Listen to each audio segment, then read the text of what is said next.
So again, welcome back to me, welcome back to Thailand. True Blue Tie here from Thailand. Hope you're doing well. It is one atit, which means it's a Sunday in English. It also means it's game day, yes.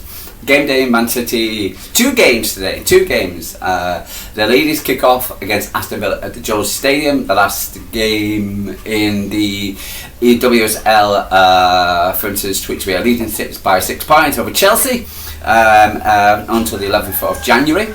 And so for the last game, and for instance, even though we've got a game next week against West Ham in the FA Cup, go figure. Anyway, so because the winter break, so but also we're going in there with a lot of confidence. So, and I expect Man City to win. I expect to top of the league, and Chelsea go away, I think, to Brighton. I think they're playing. But I'm really looking forward to the girls, watching the girls later at 11:55, the initial kickoff. Wow, I don't get that. Anyway, so for instance, and then the next after that, as soon as that's finished, etc., we should be able to watch Man City against Crystal Palace, or Crystal Palace against Man City at Selhurst Park. And there we go, for instance, and so it should be a good game, a good day for us. I'm expecting Man City to win that game as well, and I'll tell you the reason why. Anyway, so let's just pop on to what happened yesterday, because Arsenal, and I've said this on LB's channel, and I've said this on more than one occasion on this channel, you cannot walk into any game in the English Premier League thinking that you're going to stop a team. You're going to win 10-0, blah, blah, because the form, where they are, the worst team in the league, blah, blah, blah, on paper, we've got the best squad, la, la, la. Because football is not played on paper. It's played on a football pitch, and football pitch between 22 guys, etc. For instance, and on paper, one should be beating the other. But if I have a penny for every time that I've seen this season, last season, seasons before, when 2 games, when teams are expected to win and they don't win. All the Man City predictions by fans go introducing Ian Cheeseman. If you look at Ian Cheeseman's vlog for Leeds, etc., talking to the Man City fans coming into the game against Leeds, 5-0, 4-0, 5, whatever. Told it, total disrespect. And then what happened? We got a Foden goal to win it 3-2. We're in the news, blah, blah, blah, whatever. Chelsea totally disrespected Leeds. Will rest players just because they beat Barcelona, just because they had a great game against that. They were back in the title race, and guess what? They go over to Leeds, rest players, even though LB said to them, why are you doing that? Why are you resting players? And for instance, oh no, we're Chelsea, we've got enough, it's only Leeds, and guess what? They lost. So, for instance, Wolves going into Arsenal yesterday, for instance, back against the wall, going to defend like hell, even get anything out of the game, bit of confidence, and then Arsenal. We're Arsenal, we're the best team in the world, we're the best. With their Arsenal fans claiming on TalkSport this week on the sports bar, they've got one hand already on the Champions League, they've got the other hand on the Premier League. Absolutely deluded. Every single season we say this, the same thing with Arsenal, and they keep talking. Last season it was against Real Madrid. They're going to win the Champions League because they beat Real Madrid. They're going to win the Premier League because City have dropped off. When City drop off, they're going to win the Premier League. It's and when it doesn't work, it's because we're in phase 3. It's because we're in phase 4. Because we're in phase this. Waltzing into a game at the Emirates yesterday, all they have to do is turn up and win. That's it. That's what they were saying to themselves. And guess what? 1-2 Arsenal, but in the 94th minute, just like when Man City turned up, and who got the credit? For instance, Arsenal for their injury, or for their tenacity, for their fight to the end, and there'd be Arsenal fans just thinking that today, we got to fight the end, we don't give up, just like the City game where we never gave up. The mere fact that you didn't score, there was 2 own goals and a goal for Wolves. It's just, again, it's all about mentality, and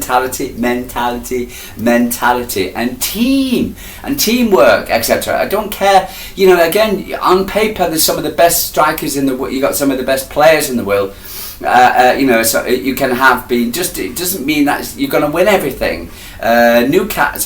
Liverpool are a shining example of why, you know, in this season, just because you've got the best team on paper doesn't mean that you're going to win everything. What's it called? On paper, you know what I mean? And they've lost key players. Okay, and now, for instance, now they're just basically doing an SOS, saving their season, or you know, okay. And that's what they're doing at the moment, etc. For instance, they're playing better, beat Brighton. Brighton been not been that great. So, for instance, and Ketia, is playing well, but they're taking things a little bit more serious, a bit more whatever, and a bit more measured now. Not being the swashbuckling side that all we need to do is turn up and win. You know, like again, and Arsenal we're doing exactly the same thing. That's where you need to be grounded. You've got to understand. And I was saying to LB yesterday, for instance, on that, I said it's not going to be an easy win. Wolves have never lost by more than 3 goals, and regardless of the mainstream media, again, the mainstream media also need to take accountability for this. I think I listened to LB once. Saying he said, thank God we don't have a lot of ex-City stars in the mainstream media. Sometimes I think it's the wrong thing, because I want to get a better balance rather than being criticised. Man City being criticised all the time by the mainstream media. But he said because Jamie Carragher's in there giving it large, and and I've heard United fans, ex-United players giving it large. For instance, it also distorts the and you can add friction and. Starting when Mo Salah's giving it back to Jamie Carragher, and then earlier Haaland after the Real Madrid is going on about I'm facing Jamie Carragher and makes a joke of it.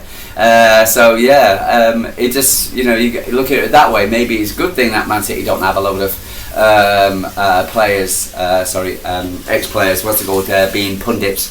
But again, because again, this who's going to win the league? Arsenal, by the mainstream media. Arsenal got the best squad. Arsenal playing this. Arsenal buying Djokovic. Arsenal this. And then I'm listening to Potsy, for instance, who's grounded, a good Arsenal fan who's grounded on the 12th man, and he says, he's not impressed by Djokovic. Djokovic seems to be a championship player or whatever, but it might be his first season. Who knows? He might come good. Who knows? But for instance, it wasn't the reason why Arsenal bought him. It wasn't Arsenal saying, "Oh well, we've got to win everything now. Now we've got a proper striker in Djokovic, whatever." And now it's not working out. Oh well, and then the excuses coming out. For instance, a guy, for instance, who gets very heavily criticised, Lee Gunner, for instance, on his watch along. I was listening to it this morning. And he was talking about how the fact that you've got to be grounded. For instance, and he didn't even celebrate. Potsy didn't celebrate. But then again, I saw these fans watch along, etc. Ripping of the t-shirts off. Arsenal's got to go. Ripping my t-shirt off. Screaming down like a 2-year-old. My Christ, I celebrate. Of course I celebrate when Man City win, but I don't. I say, good, happy, whatever. But I don't jump up and down to saying, oh my God, oh my God, oh my. And actually, when the kids started coming out, little teenagers started talking about that in America. Oh my God, oh my God. I never think grown men out here saying, oh my God, oh my God. I've seen Hussam say it a dozen times. And why repeat it? Oh my God, oh my God, oh my God, oh my... But you could just say it once. If you're going to say it. It's the most pathetic thing to say anyway, regardless. Oh my God. Oh Christ. And then screaming down, oh my God. Oh, you know what I mean? And to say that Arsenal now are the best team now because we've got the mentality. Arsenal showed what Arsenal are. Arsenal showed yesterday what Arsenal are, and until Arteta figures it out, whether it doesn't have the mentality, and for instance, and stop thinking that you're going to win everything and blah blah blah, and again, and stop. Yeah, you just you need to be grounded and stop thinking that you're going to win everything just because you're Arsenal. Now Liverpool's on, we're the best team in the world. Kolo Pt2, on his second part of the press conference, was talking about Erling Haaland there. Case in point, and I was just saying, I think you said that yesterday, but I'm just saying right now, difference about Manchester City players compared to, I think when Man City go and buy a player, they do a lot of what they call due diligence on a player, which means basically they not only find out how good a player is, also about his mentality. What is he like? For instance, for instance, again, what is he like? What's it called when he's not playing football? What's he like? Is he a team player? So for instance, I bet Man City have popped up because of a lot of players where we don't, because it's all about team. And the likes of Erling Haaland, you see him talking to a cow in his last video. You see him, for instance, saying, on to the next one. When you're listening to him talk, but also it's a very similar theme to when you're listening to Nico Gonzalez talk, when you're listening to Ruben Diaz talk, when you're listening to Bernardo Silva talk, when you're listening to Nicola O'Reilly talking. It is in their brains, including their brains, team. Let's think about this game. Until let's move on to the next. We won't think about what's going on down the line. Erling Haaland was asked this week, etc., by Jerry McCarragher, what do you think, how many goals do you think he's going to score in the World Cup? Duh, what a stupid, dumbass question. How many, for instance, just stupid questions. And it's, and you think you can go and win the Champions League now, flip's sake, and listen, could you get a bit more, and these guys get paid a lot of money to ask these stupid, dumbass questions.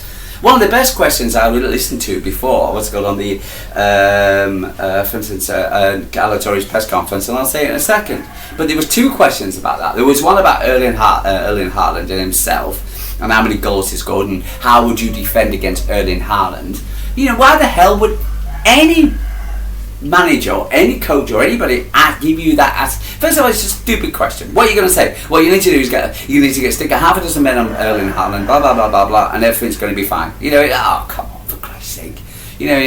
The difference is about Erling Haaland is to a lot of strikers or a lot of things. The reason why he continues scoring goals is because of his way, because he changes. He goes back, he goes forward, he up, he does it from the head. His ability, his mindset, his feeling is grounded. He talks about only the next game, the team. He's not, and again, like Kolo Touré says, he's very grounded as a player. You can have these superstars, but you don't let it go to your head, okay? And for instance, he was talking about what he's like at home, and his girlfriend gets upset because, again, he always wants to watch football, okay? And because he loves football, he loves his nation, he loves, he's a very grounded man. For instance, he loves nature, he loves eating good food, he loves, looking after his body, eating, how can he improve, how can I get better, how can I better? He doesn't think I'm the man now, everybody loves me, blah blah blah. He just think, where can I go now? That's why when these stupid questions about Erling Haaland. Could you think you can beat that record? Once he starts doing that and stick that kind of negativity in his mind, I don't care if negativity and that crap, what's it called? It's going to stop. You've got to be grounded. And one thing, again, going back to what's it called, one of the best questions was to Kolo Touré's second part of his press conference was about Nicola O'Reilly and about, for instance, was he happy to play left back because he's a midfielder, right? Which something ESPN talk about. Okay, again, when Craig Burley, Don Hutchinson were yapping about that, and Jamie Carragher and Gary Neville all talking about that, what they failed to mention is that what Kolo Touré said there in his second part of his press conference, right, was the fact that all the players go into different, and the young players all get into different positions. So they're either, if you're a midfielder, you get put in the defence. If you're a defender, you get forward as the striker, right? Okay, or different. They get pushed around the pitch to see where they are adapted. It is part of Man City's way we treat our players, because we put them on different part of the. We don't just keep them just because I'm a midfielder, you're staying midfielder. Put them in the defence.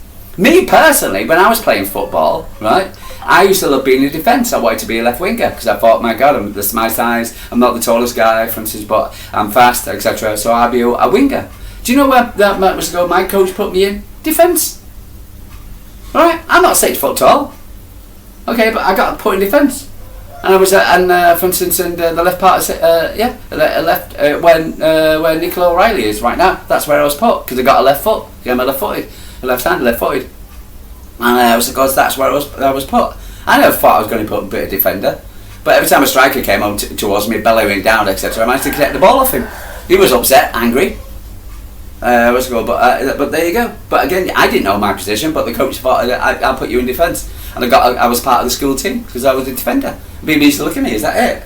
It wasn't great at crosses, but the thing is, I was a good basketball player. Again, I'm only 5'6", 5'7", and I was a good basketball player because I could dribble. Yeah. Yeah, so it was difficult getting the ball off the guys 6 foot tall. But you just don't know. So this is it. You need to be grounded. You need to be grounded to find out your true place. And for instance, then you've got to be the ability, and you have to have mindset. And now again, it all comes down to mindset. Now let's move on to the Palace game today. So Man City will go into the game and appreciate Palace, respect Palace, respect the fact that fans of Palace are a good team. I think a lot of fans are going into the game already know that Palace are a good team. So, for instance, so for instance, so we will go in grounded, knowing that we've got a job to do, okay, and not expecting that we can go in there and beat Palace just because we beat Real Madrid, just because we're second in the knowing that Palace is going to be a difficult side, even though we've got a good record against Palace, but you just don't know. And I think this is the difference in Man City, and this is the difference what Pep Guardiola is. And he's back. There he is taking training yesterday. So, for instance, he was back. So, but I think Kolo did a fantastic job at talking there. For instance, But apart from that, let's have a listen to what Ruben Dias has had to say. We're making good progress since last season. Our Portuguese defender still believes we have still got a long way to in a relatively short space of time. We have, but there's still hard work ahead to reach the level of the players we should be at. Okay, because we keep being told by the media, mainstream bullshit media, is the fact that Man City are not as good as they were 2-3 seasons ago. Duh! But but we're getting there, and each day, in each game, etc., we're getting better, and I have the players playing together again. There's a new bunch of players. They've got to learn to play together. Okay, that's what Liverpool are trying to do with their superstars, or learning to play together. So, for instance, learning a different way. But no, Liverpool's going to win everything now because they've signed Verts, they've signed Nikiti, they've signed here. Well, they should have only signed a defender. But anyway, but never mind. But no doubt, but without a doubt, the whole difficult period of last season was very important at the moment. I embraced these moments with everything because they're part of the player's career. They're part of a player, part of football, and you just have to see them in a positive light and in a sense that they can always make you better. They can make you grow in this moment, on the moment of improvement, and always, as every year goes by, we are again striving for more. Of course, there's been time of reconstructions, and many times our players have left and many players coming in. Obviously, more than ever, and we have to assert in our culture culture is, and in the way we're bringing being is whoever we come to understand as quickly as possible. By the end of the day, we have to work out and see what's comfortable and what makes the team. Yeah, because it's all about team mentality. I think you can still look at the ladies. I look at the under-18 all the way through Manchester City. That's why I love Manchester City at the moment, because we have this culture now of winning, culture of team, culture of togetherness, and that's what I'm not saying that other teams don't have it, but what Manchester City have it. And so, for instance, to sit there and disrespect Man City in the way it was called the Southern-based biased media for their own agenda, just because they hate Man City, just because they want to see their own, they're gathering up against him, just like everybody's gathering up look at the politics against Nigel Farage, because everybody's jealous. Everybody's he's going to be the next PM. Everybody's trying to knock him down. Okay, so rather than actually striving to be better to the standard of him, by the standard of Manchester City, they want to knock us down. 115, not as good. He's gone. That's crap. This not as good as blah blah blah. Average signings. And again, anything to slag down Manchester City. Mainstream media, biased media, absolutely cruelest. And Arsenal need to get a better mentality if they think they're going to win the Premier League, because the Sharks are in the water, and I do believe Man City can go on and win it. Guys, I love you, leave you. You're going to the game, enjoy, safe journey down. Selhurst Park, I believe, is quite good down there. Never been to Missouri. I've been past it, but not been in. But I hope you have a really good day, and I hope we can come back with 6 points. 3 for the ladies, 3 for the gents, and I can wake up tomorrow morning, etc., and do one of these, and have a big smile on my face. Love you, leave it. True Blue Tie from Thailand. Like and subscribe. Agree with me, disagree with me. Let me know if you do. Let me know if you don't.